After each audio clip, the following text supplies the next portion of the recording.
I am Jeff Foxworthy, and welcome to Gamekeeper Podcast. If you want to learn more about farming for wildlife and habitat management, then buddy, you are in the right place. Join the Gamekeeper crew direct from Mossy Oak Land Enhancement Studio as they discuss the latest wildlife and habitat management practices, news, and of course, hunting. There's no telling what you'll learn, but I'm going to tell you, I bet it's interesting. Enjoy. We're live in 3, 2, There we go. 1. Ooh, There we go. That gets you fired up. Yeah, it does. Oh my goodness. There we go. Was that Richie? No, it was not Richie. Okay. But welcome everybody to West Point, Mississippi, home of Mossy Oak brand camo and the Gamekeeper studio. And it's going to be a lot of fun. We've got Jake Meyer sitting in here for Dudley. Yeah. Dudley is in out. The hot spot. He's hunting today. He is somewhere. hunting. He is in the quest of his first public land turkey. Yeah. So we wish him luck. Yes, and he called a little while ago, like, "Hey, what are you guys doing?" And what do you think we're doing? Yeah, it's that time of day. So, Lanny, you look like you've had a frazzled morning. But I spent some time in the back with our fearless leader, and that's frazzling. We call that being intoxicated. I think. Yeah, intoxicated. But nonetheless, it was a great experience, and typically, when I walk out of that office, I don't know where I am or what time it is, and that's what happened this time. So sorry for Olivia. I apologize for being late. Yeah, no. I'm always unprepared, but I'm usually not late. Well, so looking across the table on the love seat. This is a change. This is the love seat. We finally got David McElwain in here and he introduced her as his girlfriend. He finally brought her by.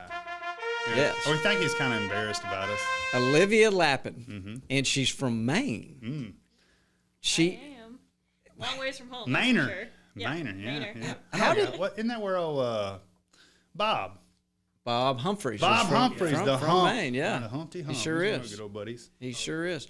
One of my favorite movies was filmed in Maine. Oh, Cider House Rules. That was a good movie. I thought your favorite was like Fargo or something. I do like Fargo. Yeah.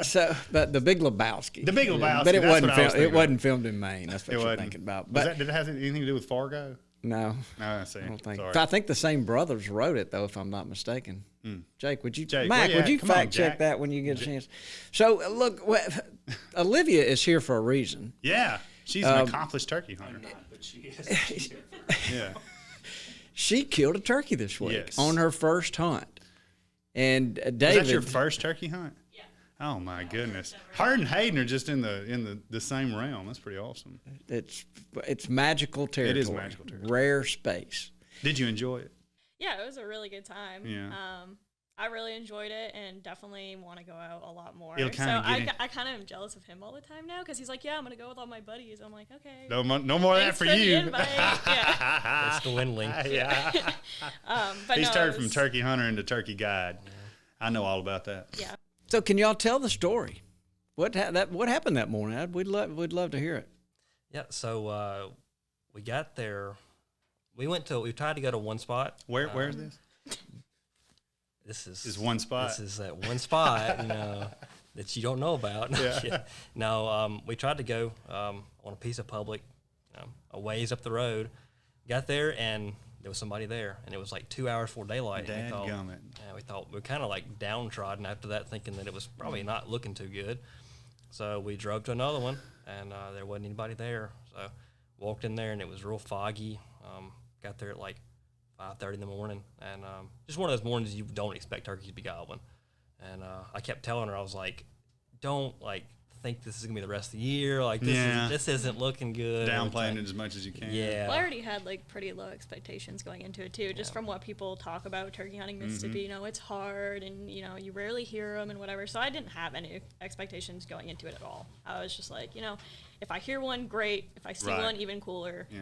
I had no plans to even pick up my gun, honestly, at all. Yeah. So we're sitting against the tree. We decided that we just stop and listen at a spot, and we sat there for how long? 45 minutes or so, a while. And almost falling asleep. And a turkey gobbles, like probably 80 to 100 yards from us. And we were both like, "Oh my gosh!" Did I just hear that? Yeah, we both looked at each other. We're like, "Oh!" Yeah, high five and everything. We were all excited and everything. And then we're sitting there a little longer, and another one gobbled on the other side. So on the opposite side of on y'all? the opposite side, we're in between them. Oh, so y'all are smack. Perfect. We're in Just between ideal, them. right. Yeah. And me and her kind of like tried to figure out which one we're going to. Right. There was one that was a lot hotter than the other one, but the one that wasn't gobbling quite as much was in a better spot. Yeah. So she was the one that said, let's go to that one. I was like, let's go. So we started kind of easing around, and then she actually was the one that said, why don't we get over here in between them, kind of more between them. All right. I thought, It's pretty guiding the guy, She's you're not supposed to do that. But, She's strategic. This is good. yeah, she does a lot better job at positioning apparently than I do. She's But, thinking you're hunting. Yeah. Well, but anyway, Lanny doesn't take direction like that when you. No. I would have been there 45 minutes. no. But that turkey kept gobbling. We got closer to him, got in between them, and we sat down. And I think I called one time. Yeah, I think it was just the once. Yeah, barely one time. But I called right when the other turkey gobbled, kind of calling at him. On top of him. Yeah, and immediately the one that we were after answered.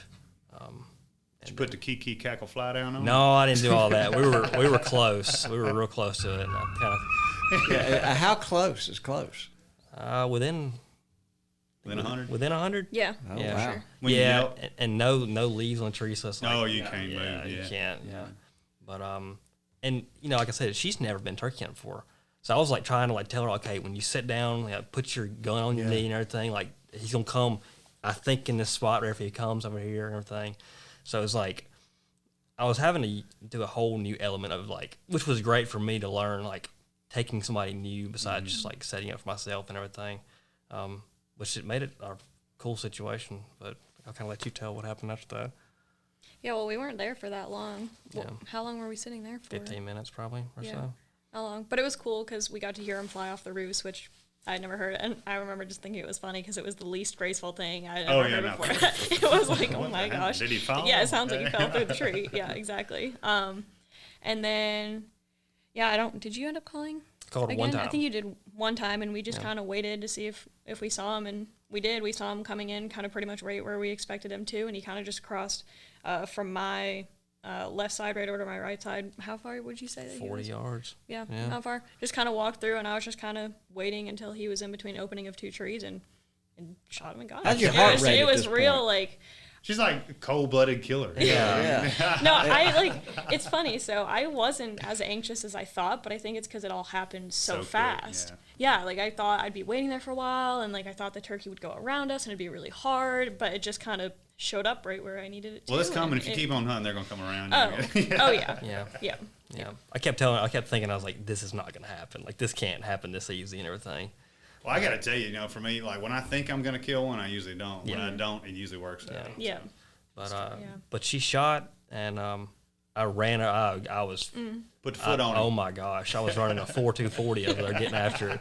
Got her to it, and immediately I was like, "This is the biggest turkey as far as spurs and beer that I've ever seen." He was pretty. I've been jealous. wanting to You kill were a turkey pretty like this my jealous. whole life. And we're celebrating everything, high fiving, and this other turkey that we heard that morning kept gobbling. And I was kind of ignoring it. Like, I was like, let's sit here and enjoy your spot. Like, this is your hunt. Like, let's enjoy it and everything. And I'm kind of tuning it out. And she's like, you don't want to go after that turkey? And I was like, no, it's okay. No, we'll just enjoy this or whatever. And it gobbled again. I was like, like that. Time to go. Let's go after that turkey. So we immediately left that turkey right there. On the ground. On the ground. Didn't drag him with you. No, Not on the this stomach. other one was within probably 200 yards of us. Yeah. And I thought he was on the other side of the slough. Put you an onyx pin over where you left him. Yeah, I There tell you go. what, I have onyx pins all over this I know spot. you do. Yeah, yeah. We need to take a look at that. Yeah. We're going to sequester that. And I want to say this: I actually gave Bobby my login info a long time ago, and that's how trusting I am of Bobby. And because I've never broken that I trust. know. I gave him my login info. never gave it to me. No, I'm not giving it to you. No, we hunt the same spots. Yeah, I that's can't. true. Yeah. No, but we got over there. I thought this turkey was on the other side of the slough, and turns out he wasn't. And I pulled a David Holly and crow call with my mouth to see if it worked, and he gobbled like close. And I was Yeah. like, oh man, like it's like one of those ones where you hear it in his chest. Mm-hmm. So we sat down immediately, and I called pretty aggressively one time, and he kept cutting me off, and I thought I'm just gonna shut up, and he made this big loop around me. He made a complete circle around me, and I'm trying to follow it as he goes behind a tree. I'll move a little bit, and he gets all the way to the back side of the tree, and my gun is literally right in front of her face. Perfectly set up like this. Yeah. I'm like, hold your ears. Yeah. Well, she held her right ear, but some reason her left ear was the one that she can barely hear out of right now. It's still ringing. Yeah, and it's been a week, so it was worth it. So. I understand. But ended up shooting that turkey and completed the little flash Double hunt. up. On her first hunt, and it was just like that doesn't happen around here, man. For me at least. No. They're both gorgeous turkeys. I mean, it was a hunt that I don't think that I'll ever forget. I know she won't either. No doubt about it. That's you gonna get it mounted for her? I am. The big turkey? Yeah, not a full body mount. Mm-hmm. I was fixing to say, it doesn't look like it out there. No, it's not looking like a full. No. I already have my deer head that he got me earlier. I already have that being mounted, and I was like, I can't have just like a bunch of dead animals all in my place. I was like, the fan's good enough. I don't need a whole turkey, but. Bottom line is, is, a good hunting year. Yeah, she's being spoiled. I feel like, and I've been too spoiled, I think. But well, I mean, Mississippi's a complain. game-rich environment. Place. That's right, no doubt about it. So it's fun, that's for sure. Well, congratulations. That's a heck of a bird. Let's hit the horns one time. For real. If we could. So there we go, Richie. Yeah, Richie. horns too, man. Richie, come on, where you at? I tell you. Richie's slipping over there. So, I gotta go back. So, there it is. How does a young lady like you find her way from Maine to Mississippi State? Yeah, so I actually get asked that a lot. Well, I went to school at University of Maine. I did my undergrad there, and that was in wildlife ecology. And they kind of harp on the fact in wildlife that you need to get experience. So you're not going to get a job unless you get experience in the field. So during my last 2 years of undergrad, I did a whole bunch of different field jobs all around. I did some turkey work in Delaware where we did like rocket netting turkeys. Putting transmitters on them, tracking them. That was super cool. I did some stuff on some islands off the coast of Maine doing seabird stuff, so puffins and whatnot. Went out to California for a bit and did some like fly fish, backcountry, mule packing, guiding stuff out there. And did a whole bunch of different jobs. And while I was out my second time in California, I was doing basically some game camera studies looking at interactions between elk and wild horses out there, especially at like watering holes and if the wild horses are impacting the elk movements and whatnot. And while I was out there, I knew that I wanted to get my master's degree. I wanted to continue my education just because you really can't become a biologist that gets decent pay unless you get your master's degree, which is kind of unfortunate, but you do learn so much more getting a master's degree than you would just a normal 4-year degree. So I had found a position doing northern bobwhite research at Mississippi State under my advisor, Dr. Mark McConnell, and I didn't know until he told me after he hired me that he already wanted to hire me before we even interviewed, which was cool. So, but we had an interview, and this was when the whole COVID thing was happening, so it was all on Zoom, and we just hit it off talking about, quail and wildlife stuff. It was barely even an interview. So we just hit it off, and so I came down here, originally drove from Maine to California, and then from California to here to start my master's degree. Wow. Warrior. So, Yeah. my poor car. It's been through a lot, but It made it. yeah, and it's probably gonna have to drive. I don't know where next, but we'll find out. But no, it's been really good. I've liked it since I got here. I didn't think I was going to like it in Mississippi because I'd never really spent much time in the South. I don't like the heat. I'm from Maine. I am not used to the heat and humidity that's down here, and the snakes and the Everything cockroaches and everything. Yeah, I was like, this is horrible. But cockroaches. yeah. I didn't know that. No, so man. I was just like, I don't know. That's David's don't have those? apartment. Oh, my That's gosh. Yeah, that must be David's apartment. You're No. saying. It's not ours. Oh my goodness, no, but it's definitely grown on me, especially getting into the hunting stuff because I always wanted to in Maine, but I'm sure a lot of you know it's really hard to get into hunting unless you have somebody to take you. You can't just go by yourself. You don't. You gotta have a mentor. Yeah, you don't. Right. You don't know what you're doing. So it's really good that I met him. He's kind of the one that exposed me to all of it, and I had always wanted to, but it was. I'm glad that I've been able to have that opportunity here. So it's definitely grown on me, for sure. Definitely with the hunting. That's cool. I was going to ask you that. You know, we're around a lot of people. I mean, I went to wildlife school and forestry school, but I grew up, you know, as an outdoorsman, as a hunter.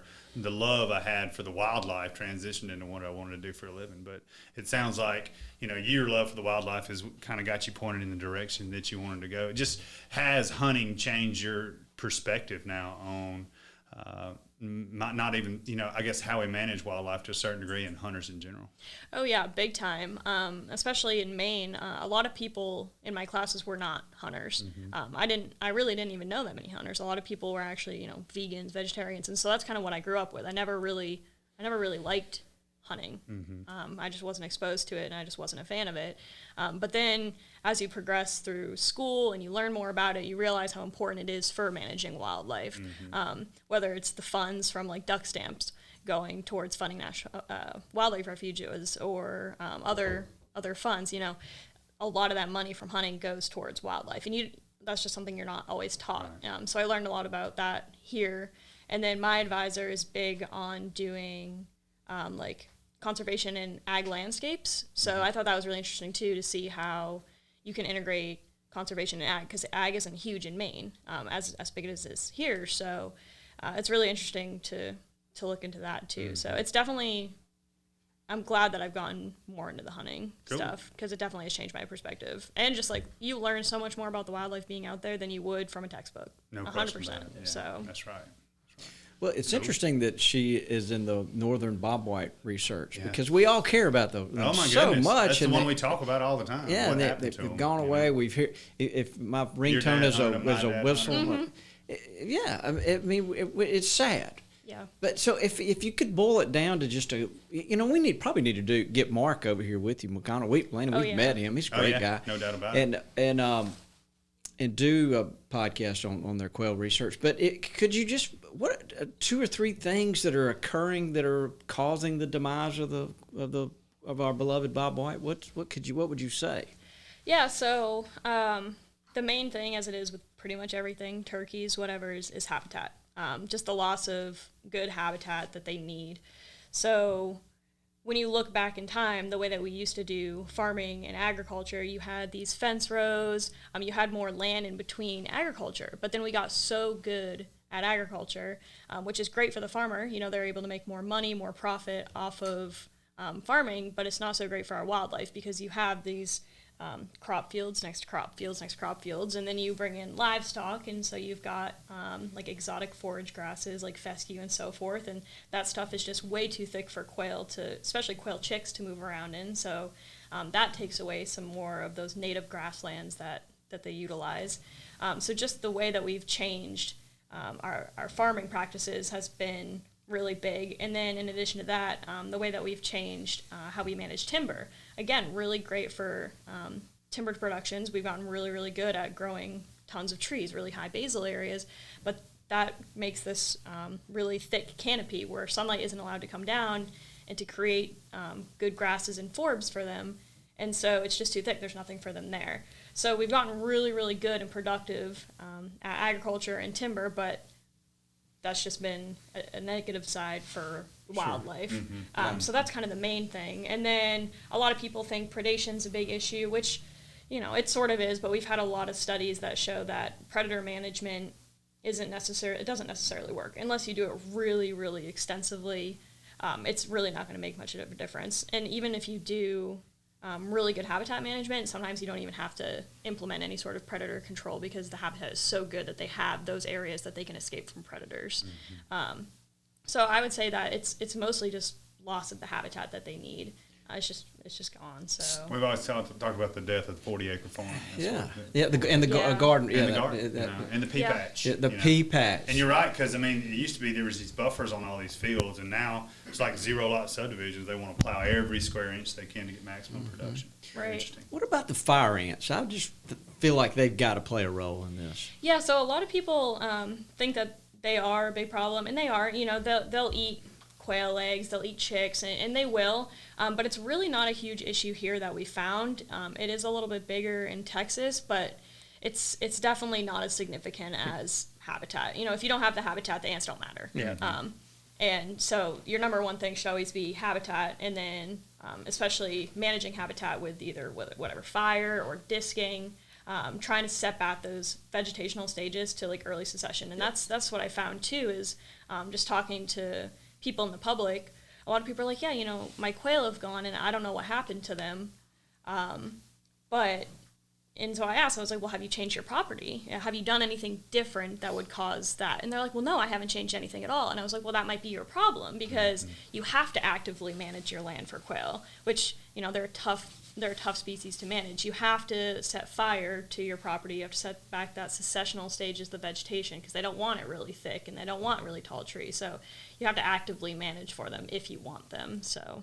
Jake, do you have any quail whistling on the place you bought? I do, actually. Chickasaw County is I can't remember the terminology, but it's like a quail restoration or a quail focal county, and there are 2 consistent coveys that I do see out there about every time I go out there. Oh, wow.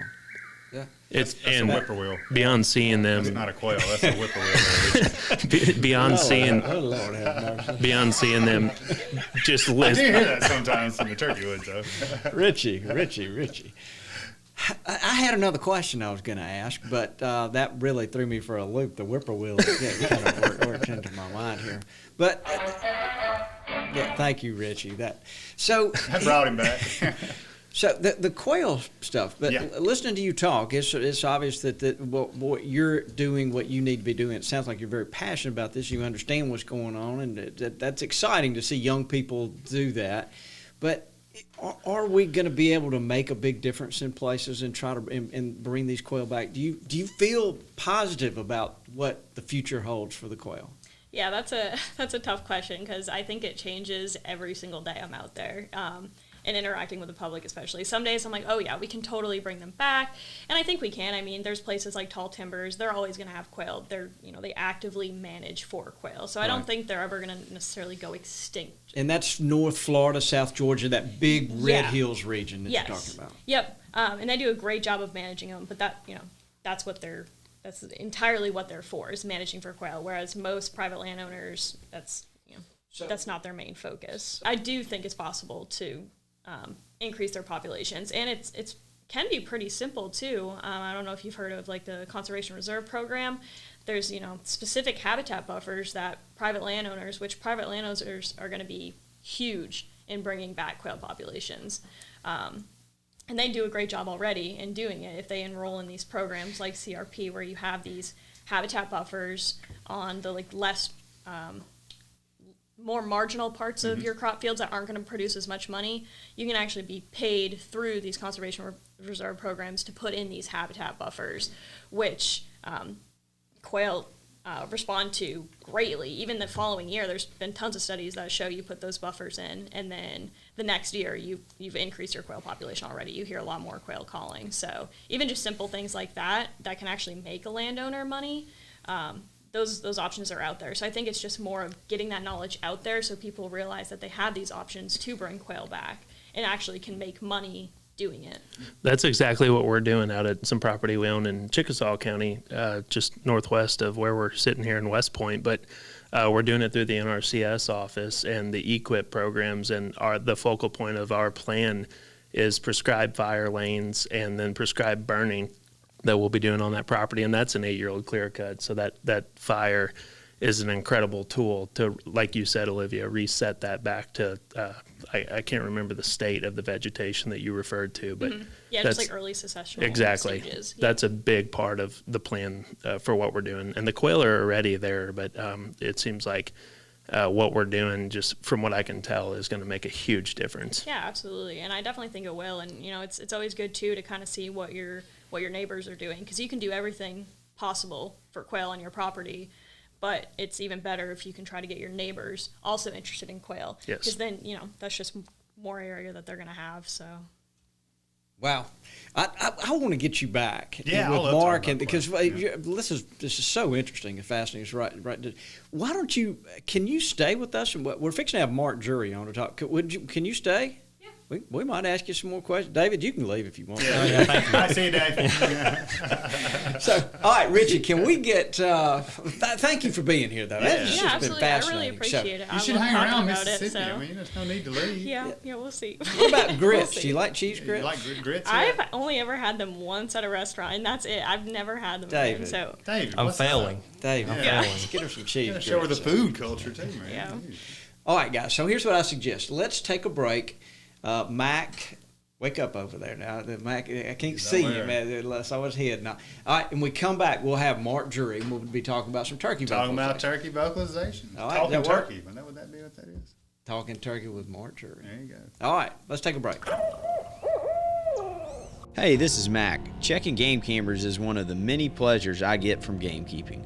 OwnX helps keep track of my camera locations to be sure I'm getting the information that I need to make the best decisions for the wildlife. Try it out for yourself and see. Use coupon code MossyOak to save 20% on your OwnX subscriptions. Know where you stand.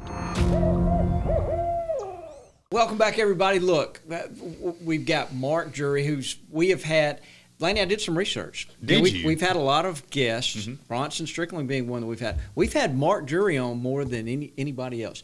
And you know, we love the Druries. He's a bottomland brother. I mean, he he- is. He's been here longer than you or me.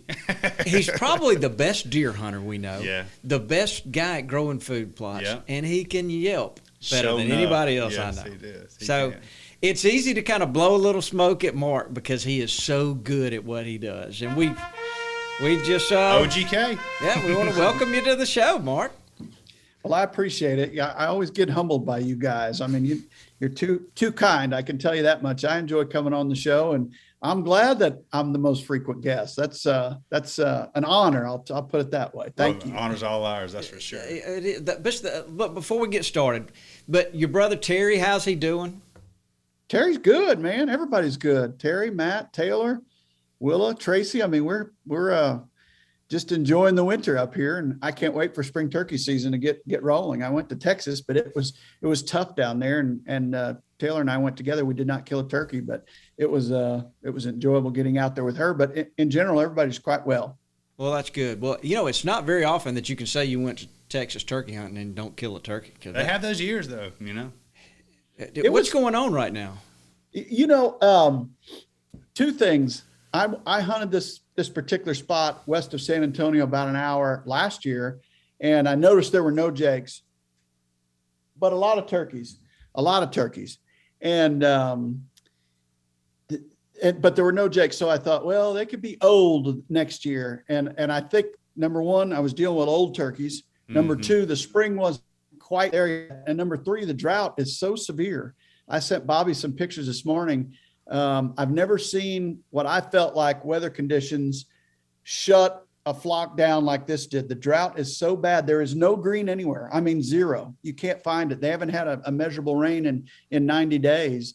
And I think it's really affecting them, you know, the fact that they're old. And then number two, I think they're just trying to live, much less mate. Yeah. The hens were still flocked up. The gobblers weren't strutting. They were barely gobbling. Wow. And they were just walking around picking and really didn't have any inkling they were going to start anytime soon. The way it looked, I mean, I felt like it was December. You know, it was odd, really odd. Wow. That is odd. Well, Mark, we've got Jake Meyer here with us. I know Jake grew up in Bloomsdale, not too far from you guys. Probably poached some of your turkeys. No doubt. I poached one of Terry's squirrels. I actually shot my first squirrel what was on Terry's property there on their construction office that bordered the property I was raised on. So Nice. Dad told me to go hunt that timber, but come to find out it wasn't ours. So, but I talked to Terry. I came clean. I came clean to Terry. He's okay with it. I owe him a squirrel. So, Mark, we've also got another guest. We've got a young lady named Olivia Lappin. She's a student at Mississippi State, a grad student doing some northern bobwhite research. We've been talking to her. We're just super impressed with her. And so she's sitting in here, and she may end up having a question for you. She just killed her first turkey a few days ago. That's awesome. Congratulations, Olivia, man. There's nothing like that first bird. Awesome. No doubt. Thank you so much. Yeah, and it was long hooks too. Yeah. So we're all kind of green about that right now, but we'll get over it in 10 or 15 years. Yeah. So Mark, what we wanted to do, we've done some podcasts about turkeys this spring, and everybody's all excited about turkey season, but we wanted to kind of ask you some questions about some of the vocalizations and what you think, how we can express and communicate this to our listeners to help them understand what some of the vocalizations might specifically mean. So, Sure. Jake, why don't you throw out the first question there? I'm going to look at you. Mark, I was born and raised there in Bloomsdale, as you know, and I've watched your videos over the years, and I've always noticed I felt like you were a little more high pitched at times than maybe raspy, but maybe it was just my observations. But is there a specific reason why you may go high pitched over raspy or anything with those Certainly, tones? I think if you think about when you hear someone that's very excited, their voice goes up in pitch. Or if you hear a gentleman talking that's very low in tone at 300 or 400 yards versus perhaps a child that screams with excitement, which of the two sounds are you going to hear? High-pitched sounds travel farther, they travel faster, and they're much clearer when they get to where they're intended to go. So I like high-pitched sounds. We did some studies back in the days of the Mad Game Call Company, and turkeys actually hear at a range much higher than humans. So we did some calls that would hit 13, 14, 15,000 hertz, really, really high-pitched stuff. And I think the fact that they're heard much clearer and they also emulate excitement, those two things combined yield a much better response from gobbling wild turkeys. I mean, you can just sit there and test it. Try a low pitch call and then try the same volume with a higher pitch call. You're just going to get more responses out of the higher pitch. I just think it elicits excitement because it represents excitement, and therefore you get excitement in return. So I've always been on that high pitch side of things, and rasp is good. And I do throw rasp in there because I think it adds realism and it sounds like that old nasty hen. But I love high pitch calling. So is there a technique, something that you do with the airflow or a word that you say to help add rasp to the call?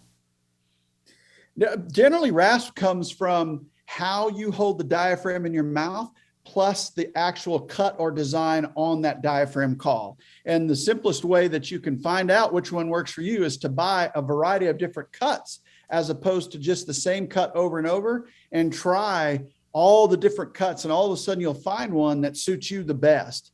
I think the kind of the ghost type cuts or the bat wings, those are very easy to blow. The V-type calls are very easy to blow. The combo cut with a V and cutter in combination, all of those will yield different sounds, and all of them will give their own special types of rasp.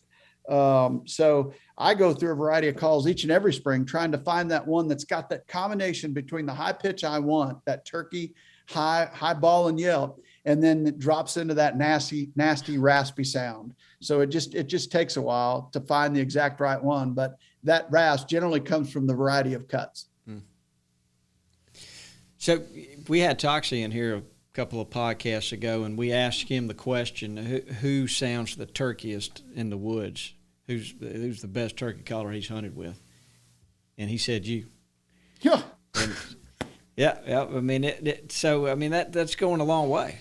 And there's got to be something through the years that's helped you pick up and just be so henny in your calls. Is there something is there a turning point that you can remember when you just suddenly the light bulb clicked and said, okay, this is what I need to be doing, or how I need to be sounding?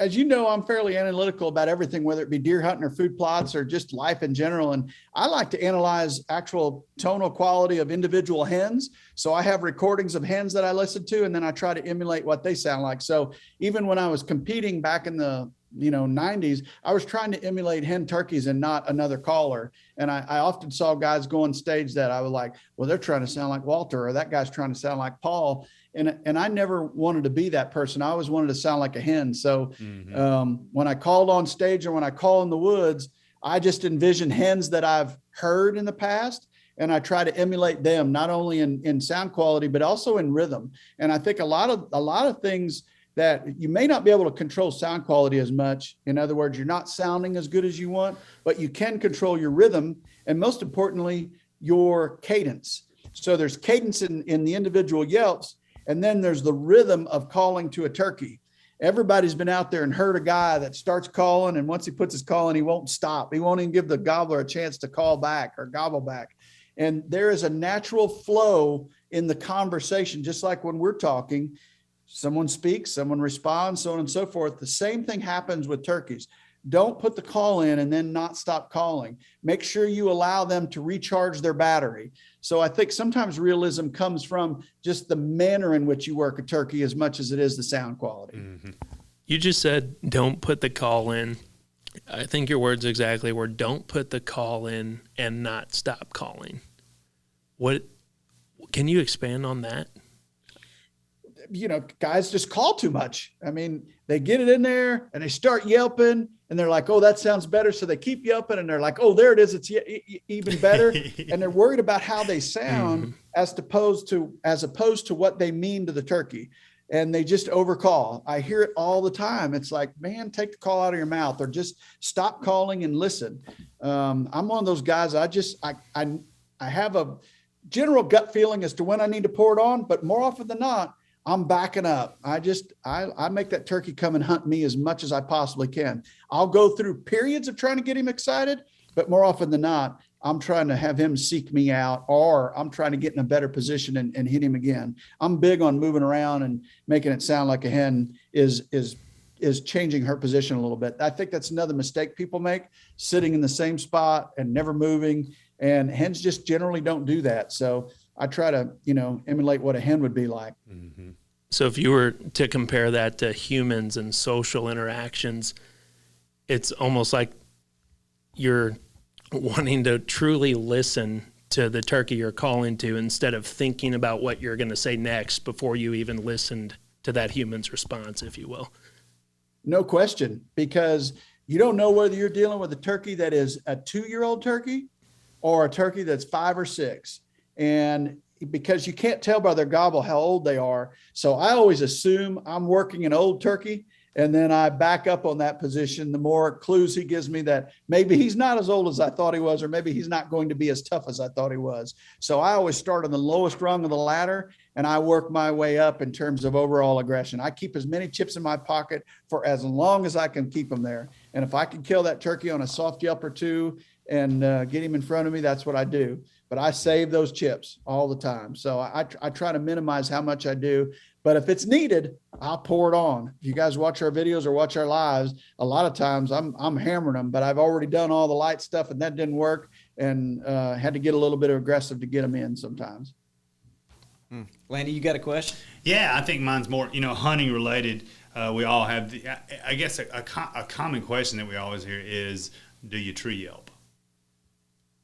I do. Yeah. Especially when I get into the latter part of the season, Mm-hmm. like early season up here, when our season opens early, which would be, similar to what you guys are going through right now. Like, our birds are still a little flocky at that time of the year, and there's a lot of vocalizations going on, and you can get by with a lot more.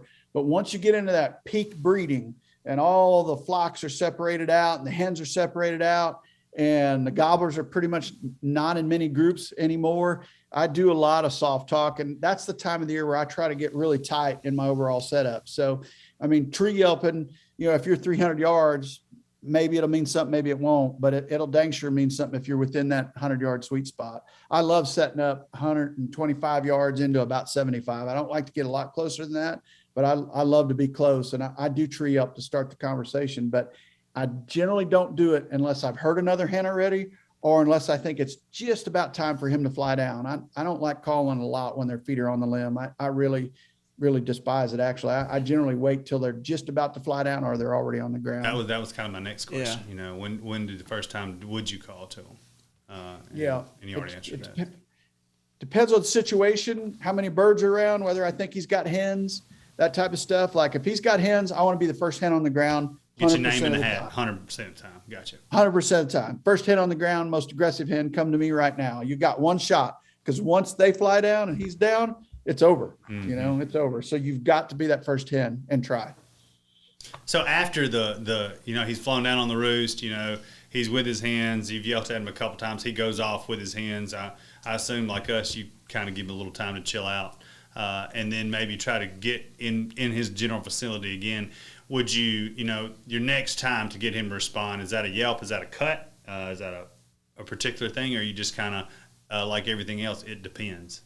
I'm a yelper and a cutter. Like I combine the two all the time. So I love to yelp. I love to cut in with it. And I love to change my yelp. That's one thing I do frequently and all day is I do two different types of yelp at the same time. Like I'll give a high pitch yelp and then I'll break into talk, and you'll hear hens do that. And generally when I drop into that low gear and really horse him, that's when I'll get a turkey to gobble most. And then I'll throw some cuts in there with it and try to make it excited. But I'm a yelper and a cutter, and that's how I kill 99% of the turkeys I kill. I'm yelping and cutting at them. Mm-hmm.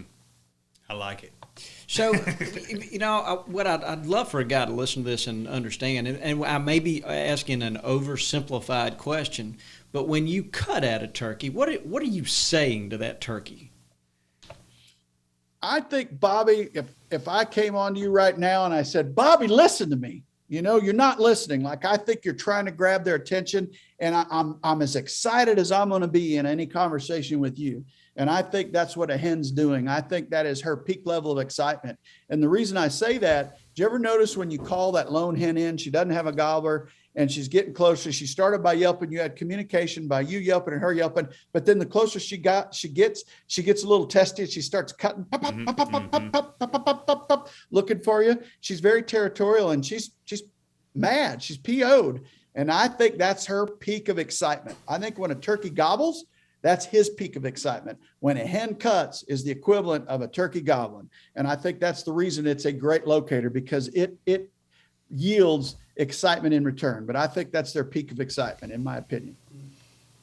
So to back up when we're talking about tree calling, so basically that little soft yelp, that tree call, you're saying to that turkey, hey, I'm awake and I'm over here. And that's basically the communication there, is it not? It's just generally an conversation opener as far as I'm concerned. Yeah. It's a way to open the conversation. The other thing that soft yelping or tree yelping can do is finish a turkey and kill them, man. I mean, that slow, soft stuff, scratching the leaves, maybe a cluck and purr if you can do it. If you can't do a cluck and purr well, I would recommend soft yelping, really, really soft. Just keep your lips closed, yelp under your breath, use a gloved hand, whatever you got to do, soften it up. And scratching leaves a little bit. That soft stuff's killer, man, especially on birds that have been, played with a little bit. Lanny and I end up hunting together a lot, and Lanny is good at scratching in the leaves and sounding like a turkey as anybody I've ever been around. And I hear turkeys gobble at him scratching in the leaves, or at least that's what I think they're doing. They'll also gobble at you walking through the woods. Have you ever noticed that? You're walking through the woods and you're a little bit loud, and all of a sudden, pow! Happened last week. Turkey will gobble at you. When that happens, stop and scratch a little bit. They're masters of the audio world, that's for sure. And they know what's going on. They hear it all and they know what it is. They know what it means. And when you're too loud and popping sticks, they know what that means too. Yeah. So make sure you're scratching and rustling leaves, not popping sticks. And so that just yelping at them, that's just that common spring language of that. It was always described to me as an assembly call. Is that what you would consider it, Mark? I've heard it called a lost call, an assembly call. It's just the basis of their language. I think an assembly call in terms of competition calling would be like an old hen assembly in the fall assembling her flock, an assembly call. I think in the spring, it would be more like an excited hen yelp, kind of a spring mating call. They would call it mating hen yelps if you were going on stage or something like that. But they're both the same. They sound the same. It's the duration in which you give it, the excitement in which you put into it, the volume at which you do it, how much rasp you put into it. But more than anything else, try to add realism and emotion into your calling. And I think one of the best ways to do that is record yourself, not at home, not in a kitchen, not in your basement, not in your bathroom where it's echoey. Go into the woods and record yourself on a cell phone or a video camera, whatever you have, and then play it back and then do it again, and then play it back. It is amazing how poor you will sound to yourself when you thought you sounded good.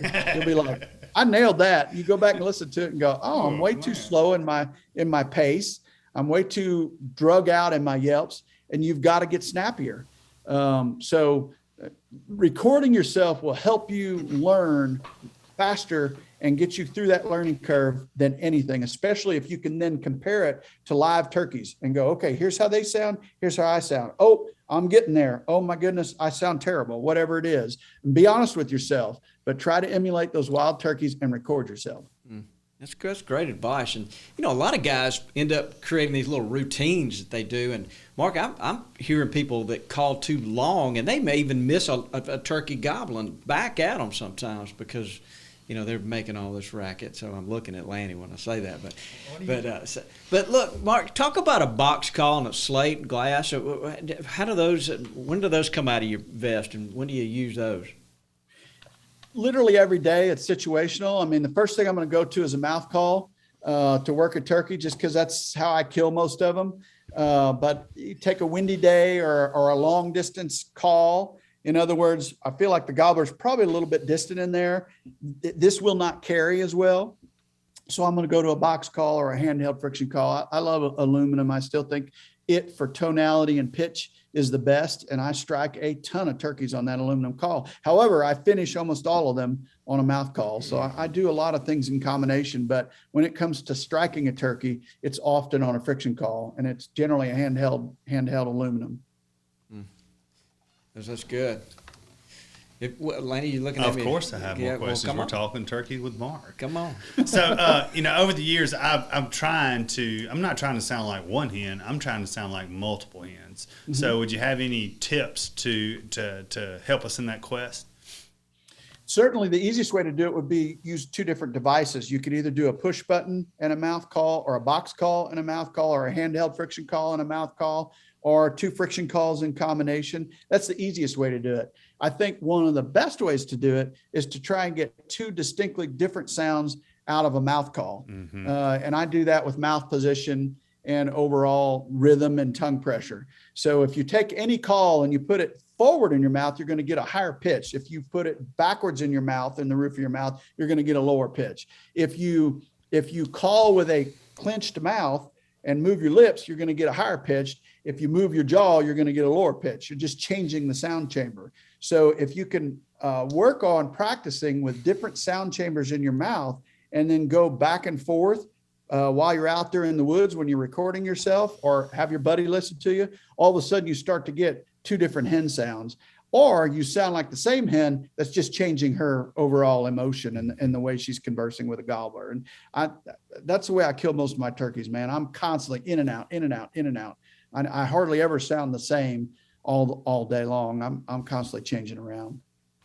And I don't know, it seems to work. I kill a lot of turkeys doing it. Mac, have you got a question? I do.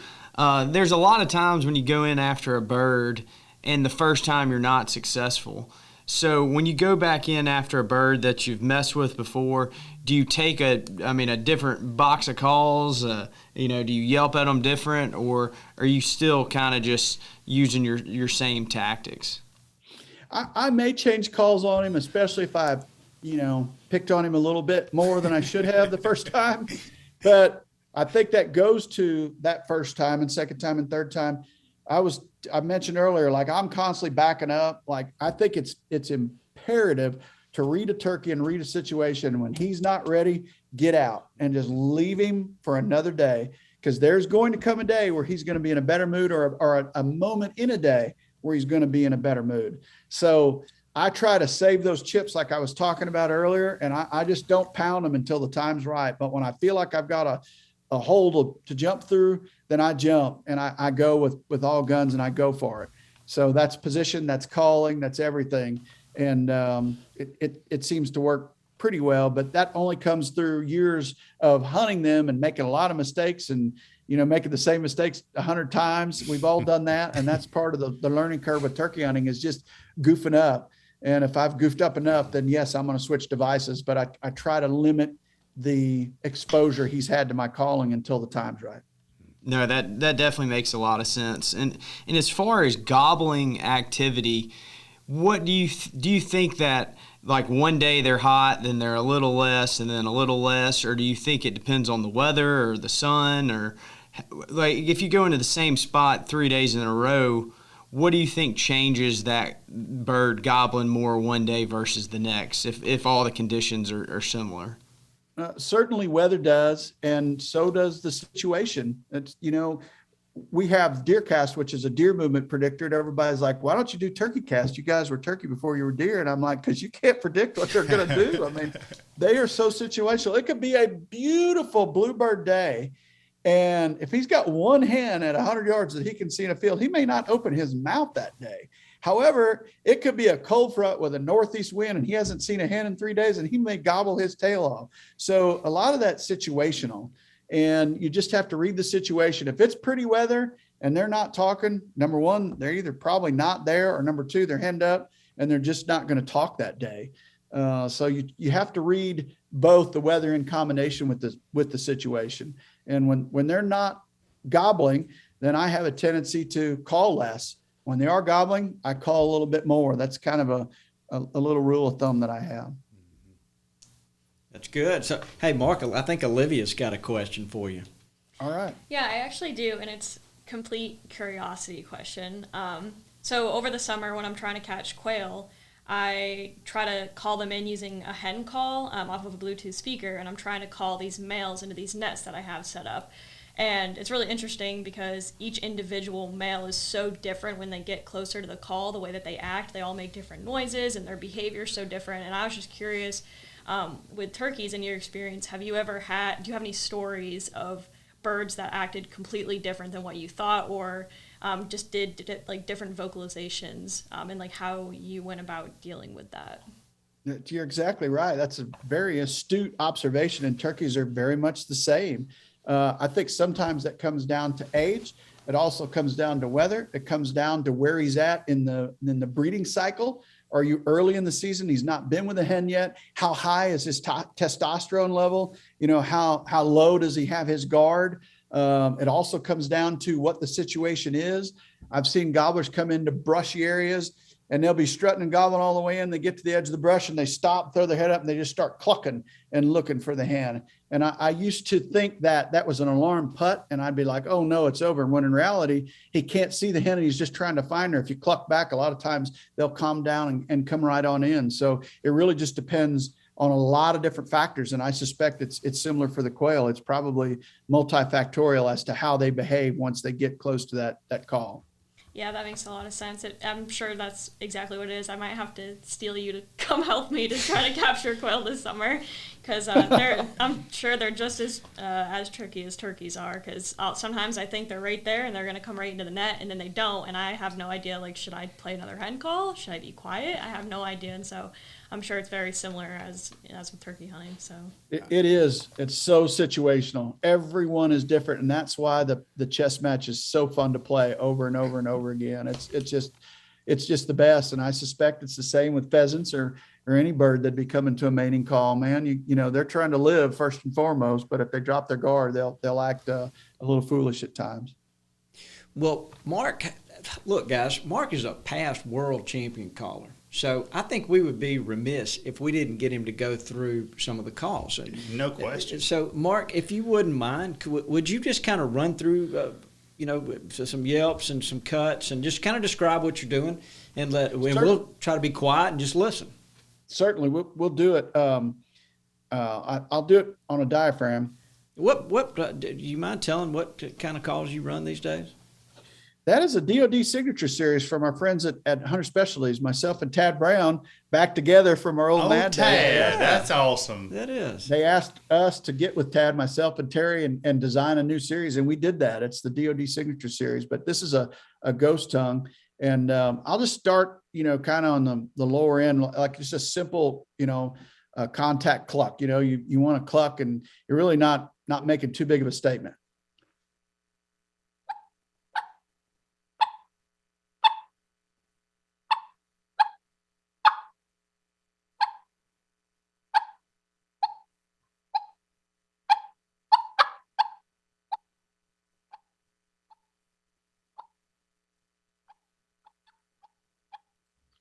So even with that, you hear the tone changing. And I did some of that with hand position, and I did some of that with mouth position. If you listen to a hen turkey, she's hardly ever does the same thing just over and over and over with redundancy. There's always tonality changes. And that's what I did there with my clucking. I did a few clucks in a row. Sometimes you just need a single cluck to kill a turkey. But it's a great call to use to finish a turkey off as well. Earlier, we talked about the tree up, which is a very soft yelp.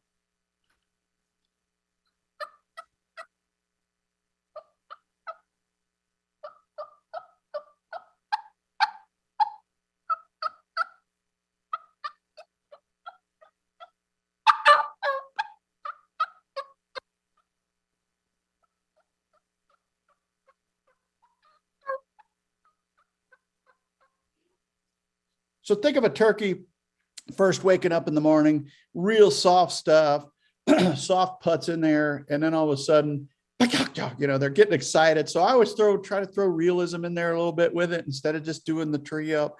But like if I'm doing that tree up, I just about bet you the note that they answer to is that extra, excitement I threw in there every time. So I always try to throw some sort of excitement in.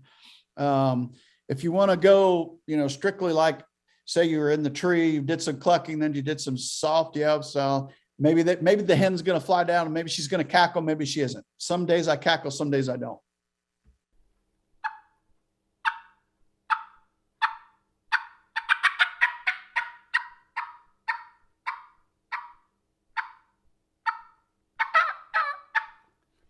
And I ended it with a couple yelps there at the end. So flying down or flying up for a turkey is a very big deal for them. Like they get very excited and very nervous about it. And sometimes that nervousness comes out in and they cackle on the way down, or they may cackle on the way up. Cackling on the way up in the evening is a great way to roost a turkey. I've had some awesome responses to a fly up cackle, especially on those dead calm, beautiful evenings in the spring. It's also a great way to strike a turkey in the middle of the day. That, like a flustered hen. I've had turkeys gobble at that when they won't hit anything else. So a cackle is a good call, not only in the morning or evening, but also midday, just as a striking type of call. Then once you're down on the ground, there's the bread and butter, which is the hen yelp.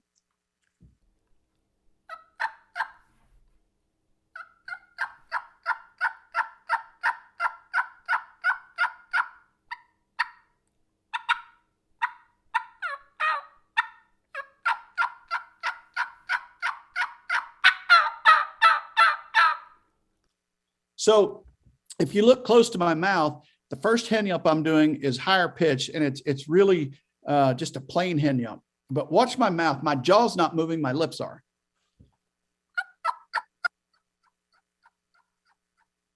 Go into the lower pitch. My whole jaw is moving. So that's how I get two different sounds.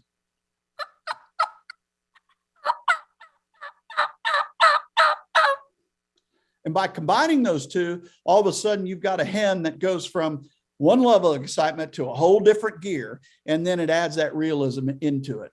If you add into that a sound we call cutting, you get excited hen yelps with cutting. So first I'm going to do just cuts, then I'm going to do yelps with cuts.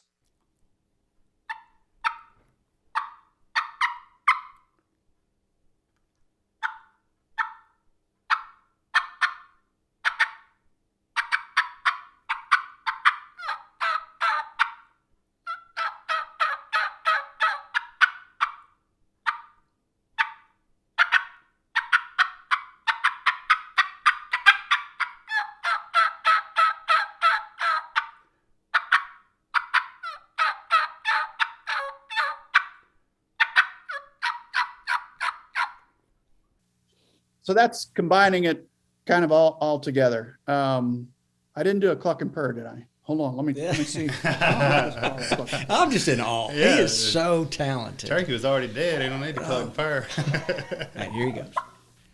A cluck and purr.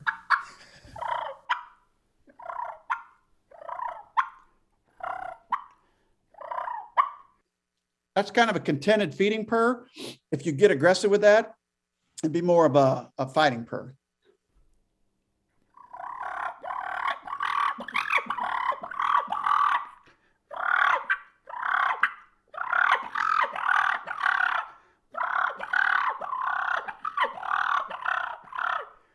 And that's another sound that, much like that fly up cackle in the middle of the day, I'll give that fighting purr to try and make a turkey that had been gobbling and stopped. And I'll be like, why did he stop? And I want to give him some new sound to shock him into gobbling. I'll do that fighting purr in the middle of the day, much like a fly up cackle, and get some turkeys to respond to it. I might write that one down. Mark, you sound so good. It's just absolute. What do you do to preserve your mouth calls? Do you soak them overnight in something, or how do you keep them from sticking together and losing their sound quality? The age-old No, question. I don't soak them because I don't want like Listerine or something like that affecting the reeds. So what I do is I take and I separate all the reeds with toothpicks. I'll put a toothpick in there between the first reed and the second reed, and then another toothpick between the second reed and the third reed. My eyes are not what they used to be. This is always fun in the dark trying to get these things out. And then, so I've got the call toothpicked, if you will, Yeah. to where they're separate. And then I rinse that with clean water 2 or 3 times. I get all the saliva off of it. And then I let it dry, not in the sunlight, in a dark space. I may even put a fan on it or something. And then I put it back in the call case. This is a call I've had. I ran it all last spring and I'm running again now. Wow. And it's clean. But the key is clean water and then let them air dry every single day. But do not let them get hot with your saliva on them. That is the biggest thing that will spoil a call and turn it sour, is if you've been running it all day, you put it in your vest pocket, it's in the sun, you go in and have breakfast, you come back out and it will sour almost every time. Keep them cool, keep them out of the sunlight, and keep fresh water. Like I'll take a bottle of water I get done in the morning, I clean it off and I put it somewhere cool and let it air dry. So you've been yelping on that call since last spring.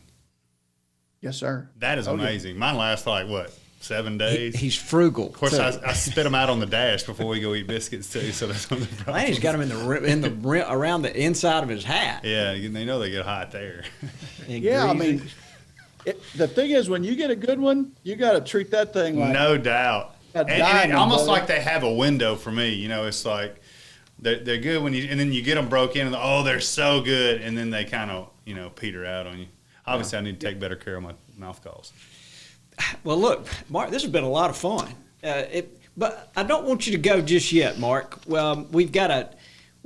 Obviously, We're I gonna want to ask ask Jake? Yeah, well, I want to ask if anybody's got any more questions. But Mark, we've got a trivia question for you. We think's kind of in your wheelhouse, and we're gonna.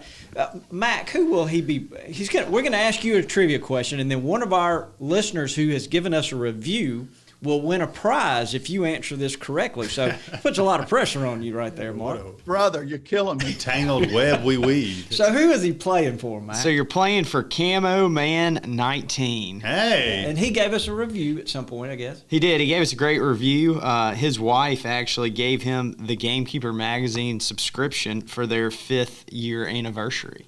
And he loves cool. it. Yeah. And so he gave us a great review. So you're playing for Camo Man 19. Okay, Mark. All right, Camel Man, here we go. I'll do my best. Is this right. baseball This is trivia? Quail. What is this? No, this is Because he's going to kill it on baseball trivia. yeah, he would. No, but this is Mac actually get you to ask the trivia Is question. this turkey trivia? I mean, give us a realm here. Well, it is turkey related trivia. So and it has to do with the state of Missouri. So Jake, you need to keep your little I answers will. quiet if you don't mind. All right, so here we go. Can you read that, Mac? I can.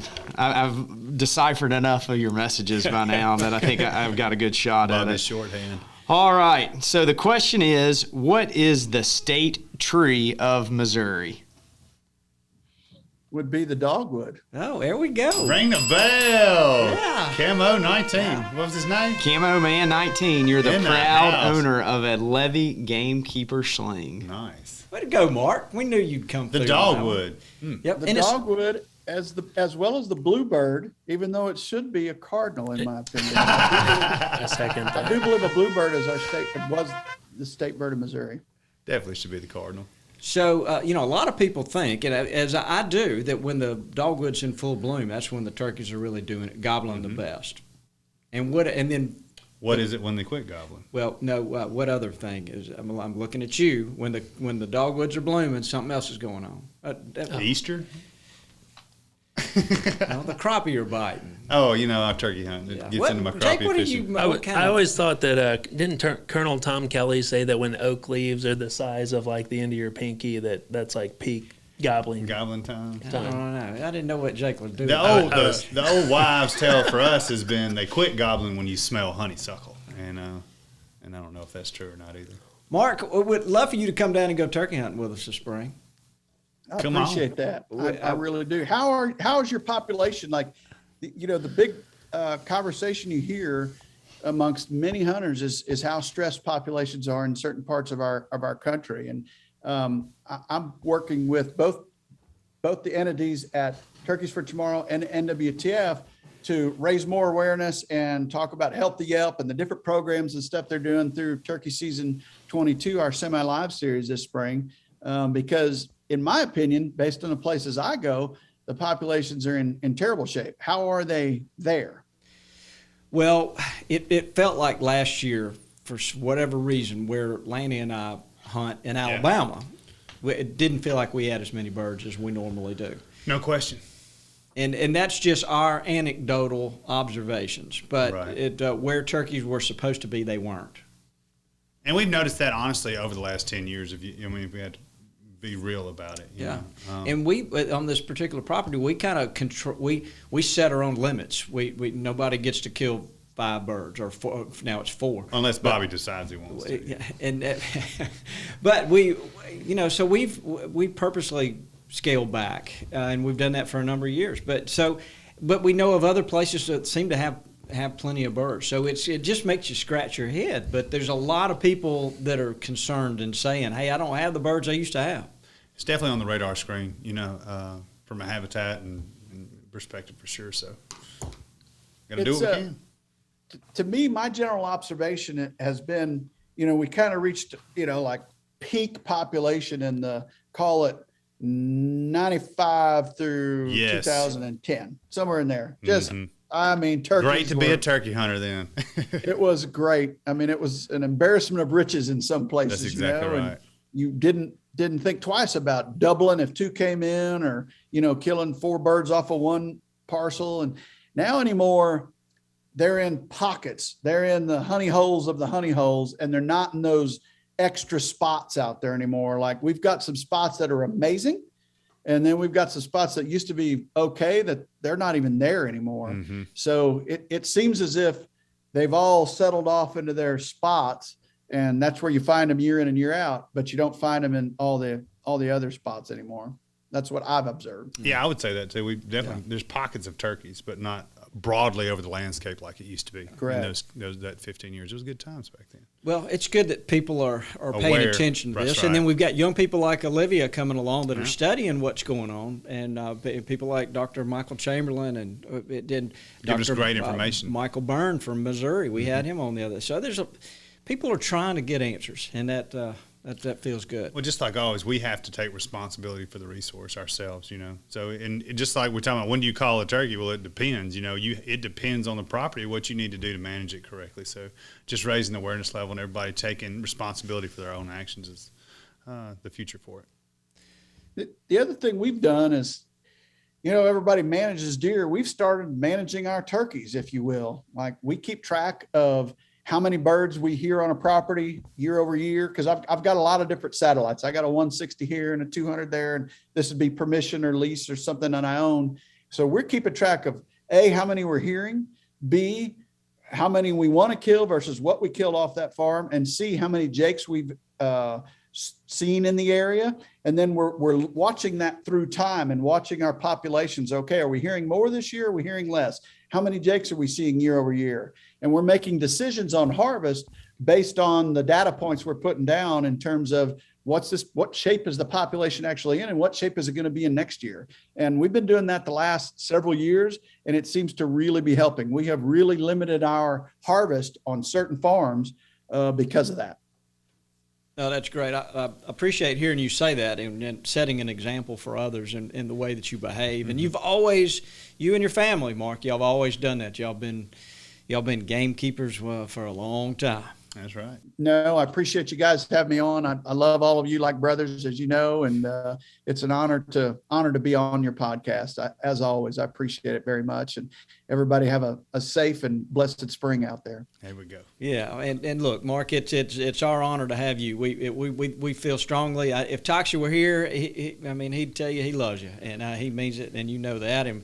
And we all think so much of you guys. So please, you have a safe spring, and we hope you have a lot of successful mornings. And stay in touch with us. And thanks for being here. I appreciate y'all. Thank you. Yes, sir. All right, guys. Well, You going to tell them goodbye, Jake? Bye, Mark. Good to see you. So, look, this has been a lot of fun. Thanks for being here, Jake. Olivia, you've been a pleasure. I'm just so impressed. I really am. I look at David. And I don't know how he pulled that off. we need to move David into sales. Yeah. It's clear we need to move David into sales. Look, it's time. Wait, have you got anything else you want to say? Well, I just thought since he was sitting in Dudley's seat, he was going to ask Jake question. Maybe not. I don't have an Ask Jake question. So is he going to handle the goodbye, Dudley? I think he should. Yeah. Why don't you say goodbye, Jake? Goodbye, Jake. Get us out of here, Mac. Thanks for tuning in to this week's episode of the Gamekeeper Podcast. And be sure to tune in again. Subscribe to Gamekeeper Farming for Wildlife magazine, and don't miss the Mossy Oak Properties Fistful of Dirt podcast with my good buddy, Ronnie Cuz Strickland.